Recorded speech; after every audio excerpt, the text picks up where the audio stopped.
Minneapolis and Minneapolis. We're actually gonna check out this cool place called the Afro Deli. This had just opened, and what I thought was really amazing is that I found a social media friend that I met at the Dadaab refugee camp in Kenya, and I've asked them to meet me here. So I haven't seen them in 5 years, and I'm gonna see, well, since 2011, 6 years, subhanAllah, time flies. So I'm gonna go see what they're up to and kind of check out these two ladies that I met in Kenya, and then see what Afro Deli is offering today. Afro Deli, the hidden Somali spot.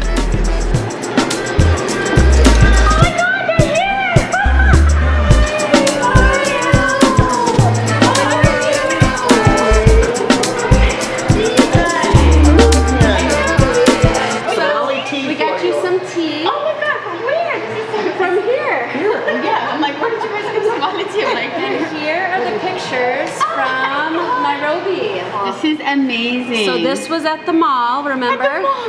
Well, we saw the big packages. Yes, yeah, exactly. and the tiny little stores. Tiny little stores, yep. Just turn Jane around. shopping.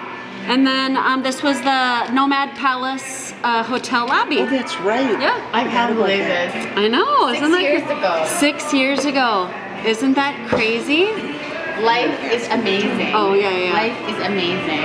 It absolutely is. Oh my God, Lisa, so we've been on social media friends now since probably since the trip. Probably, yeah. Yeah. And then I just keep thinking how life changes so many of us, you know? You guys came to Kenya to do school supplies for the Dadaab refugee camp at that time? Well, is that what it was? We did some school supplies, but I had also won a grant to go to work on a book, and so that's why we were able to go to the refugee camps, because I had a refugee camp part in my book, and by the time I got back it expanded to about 6 chapters, because honestly we had no idea what the refugee camp was all about. And then when you were with Sado, and we found out that, bless her heart, that you were gonna be there with her, that was really neat, that connection. Yeah, Sado Ali, you guys know who she is. Everybody knows Somalis, they know her very well, but she was a very influential Somali singer and a public figure, and she was tragically murdered in Mogadishu, but ironically she was with me on this trip, and it's just weird that I'm seeing you guys here. I know, it feels like, it's one of those things where you say it feels like yesterday, and that's what it feels like. Doesn't it feel like yesterday? And it's been like 6 years. Yeah, 6 years. Almost to July. July. You know, I keep thinking though, like every year, one of the things that I appreciate is I get a holiday card from you. You know, okay guys, I used to be that kind of person, but I was, honestly. I used to do cards every New Year for people and be like, hey, how are you guys? Here's my pictures of my kids, or my one son I had at that time. And when I get your cards, I'm like, you take it to another level. Honestly, like, I love how you explain what your kids' journey was for that year, what they accomplished, and what they're working on, what you're working on. It's so beautiful. Well, thank you. Very few people do that anymore. I like to get personal stuff in the mail, not bills. You were pregnant. Yes, I was. You had just found out you were pregnant. Yeah, you just found out you were pregnant. Yeah. Time flies. You weren't feeling well, and you said, oh, wait a second, I think I might be pregnant. And Gina and I are like, whoa, and you're like, yeah, no one else knows. You're the first to know. The tea, Somali tea, you can get it like black, or you can get it at this, which is like the Starbucks chai latte. Right. They stole it from us. That's always been one of my favorites. Somali bucks, we call it, not Starbucks. I went to Carisha to have her show me how to make the tea with the milk. Yeah. And as far as I can tell, you put lots of whole milk in a bowl, in a pan.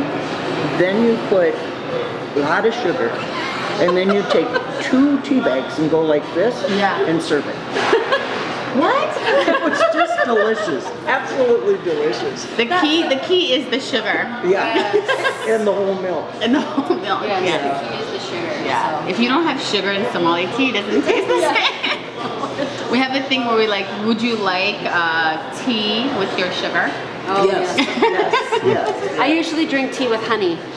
So it's the same thing. It's a joke in my family. You know, do you want some tea with your honey? So no, I get it. But we love this. So We're from Faribault. Yeah. We live in Faribault, and so there are 2 Somali stores downtown. Wow. And so we're able to go in and get Somali tea, and it's delightful. So what have you been up to? 6 years.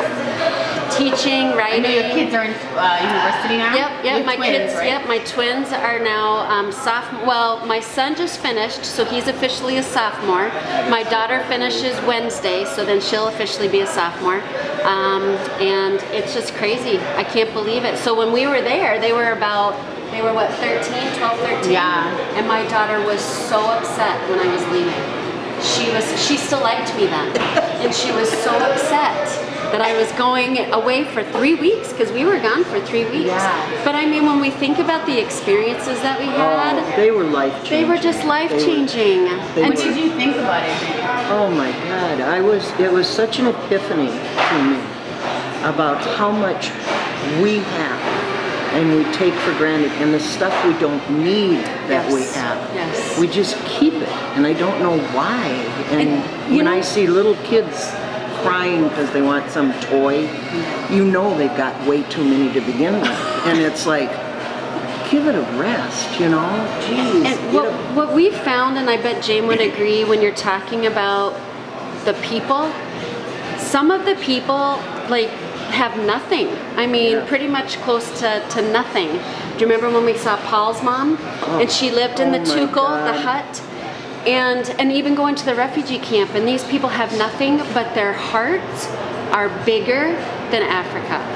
And that's what I took away from that. The experience with Paul's mom was the most humbling experience I have ever had in my life. She washed our feet. With water that they didn't have. Yeah. I mean, they were going through a huge drought, and the water that she had to be like an hour away where they hauled it back, and so her water was extremely precious, and she washed our feet with it, and I was Such just humility and I was humbleness. just blown away, absolutely blown away. And her faces. Yeah. She washed her faces, and it was just unbelievable. Every experience, every day there was. What was it like the moment? What was it like the moment you guys came back? What would you tell people? Like, oh my God, I went to a refugee camp, and now my life is like, I need to be more grateful. Like, what did you guys tell? I'm extremely careful about what I spend, and I'm much more generous in giving things and knowing that things aren't important. Yeah. You know, that you can share, you know, and it's the people that are just so kind. Oh my They're just gosh. good people, and the things that they've gone through, we in America could never even imagine. We can't. And in the refugee camp was very heartbreaking for us, especially going to see the pediatric unit and seeing these poor children who are so innocent and they're starving. And it just is very heartbreaking, and I'm thankful that at least they had a place to go. But that Jane and I we really had a hard time being there. Yeah. Just because it's so heartbreaking. We had a tough time taking pictures because they felt so invasive. Yeah. And there was one little boy that walked in, and I never will forget him. He was probably 4 or less. And he came in and he had no clothes, no shoes, no blankie, no parents, nothing. I mean, when you say somebody has nothing, he had nothing, and yet he's got this big smile on his face. You know, and I think, oh my goodness, let's get our priorities in. So beautiful. Oh, it was. Yeah. And there's a part where you want to tell stories to people. Yes. But unless they've been there, it's really hard to explain what it's like. And we can show them some pictures, but unless you're really there, it's very, very difficult to explain it. You know, I'm talking about so they have, you know, the piles of clothes, and they have the food. And this little boy picked up the shirt. It was one shirt wrapped in plastic, and it looked like if he were in America, he had just gotten an Xbox. Yes. And that to me was such a powerful moment. I get teary-eyed thinking about some of our experiences. I still do. and the people, there are a substantial number of Somali that live in Faribault now. And when you acknowledge, like, I'm limited in my Somali, Mahatsani, that's about it. But when you say it, when you say it, they just lighten up. And even at the school where we used to work at, so that our trip was in July, and we got back August, September, and that's when the school started. And there was a man who had brought his sister, and the sister has her children, and they were coming to our school, and they had been in Ifo when we were there. Wow. She started crying, I started crying. That's so powerful. It is. It was amazing. It's You know what I loved earlier that you said was, ironically, Somalia now is having another drought. So 6 years later, we're sitting together at a different time, but same conditions still happening. And I had just went back to the country, and I loved what you said, you know, like I didn't share many photos or videos from my trip because I feel like it dehumanizes people who are suffering. And so I want to thank you for acknowledging that, because very few people realize that, like, so somebody is like hungry or they don't have anything, you take away their dignity by showing their vulnerability. Like, I don't want someone showing me when I'm like in my worst in life. There was one Is that bad to say that or not? No. There was one lady that walked into camp while we were there, and her foot was deformed. And she was old. I mean, she had to be 75 or better. And she came walking in, and I took a picture of her, and she kind of was shocked by it. And then I showed her the picture, because it was digital camera, and I could show her the picture immediately. She had the biggest smile on her face, so I took another one, and she has this huge smile on her face, and I wish I could have given her the picture, you know. But it was just sad to see. She was the lone person walking in at that point. But there's so many, I mean, just talking about it, there's so many memories that are popping up. Well, I think the biggest lesson that I always learn when I go back home is that your happiness is not contingent on your condition. It's something from the inside. So true, yeah. Because everybody we saw in Camp Ifo would smile at us. They would smile at us, you know. It's like, how can you do that? You have nothing, and yet you have a smile. Yeah. You know, that's always there. But it goes back to the heart. Yeah. You know, what's inside. The people we met were just amazing. Yeah. So Lisa, I found out something. Sorry, Jane. Something very interesting about you that I didn't even know. Like, honestly, like that you're an author of 30 books. 31. Yes. 31. And 9 are coming out. So 9 are forthcoming. How do you write 30 books? Well, it's been a long process. You know, you're talking about over a decade. But I'm really proud of one 31 books? Yeah. Okay. But mostly they're children. They're children's books. So, I mean, they're short. But I did bring a book that I wanted to share with you. I have been working on middle grade novels, and they're sports. So I did a hockey one. I was a hockey mom for my son. I did a baseball one. I'm not a baseball fan, but this is Minnesota Twins country. And then we did a soccer one, and I told my editor, you have to understand my community. And my community, the Somalis, live soccer. Yes. So I actually had a Somali main character. Oh my God. And so, yeah, so I want to show that to you, and I brought a book for you. And then yesterday, I actually got to meet my student from when he was my first grade student, and I used his name, Abdi Aziz, as my character. So yesterday we met, and I wanted to share that picture with you too. Oh my God. So this is from yesterday. Oh, look at him. That's Abdi Aziz. He's now a sophomore in college. He was from grade 1 to you're his teacher from grade 1. Well, he started in first grade, and then he went to a different school, but I've stayed in contact with him. I can't believe that. Yeah. It's amazing. Yeah. And guess what his first sight word was? Tell me. Friend. Oh. I know, I get teary thinking about it. Oh my goodness. So I wanted to share that. God, Lisa, I just love the fact that you appreciate, only writers appreciate the simplicity of life. Yeah.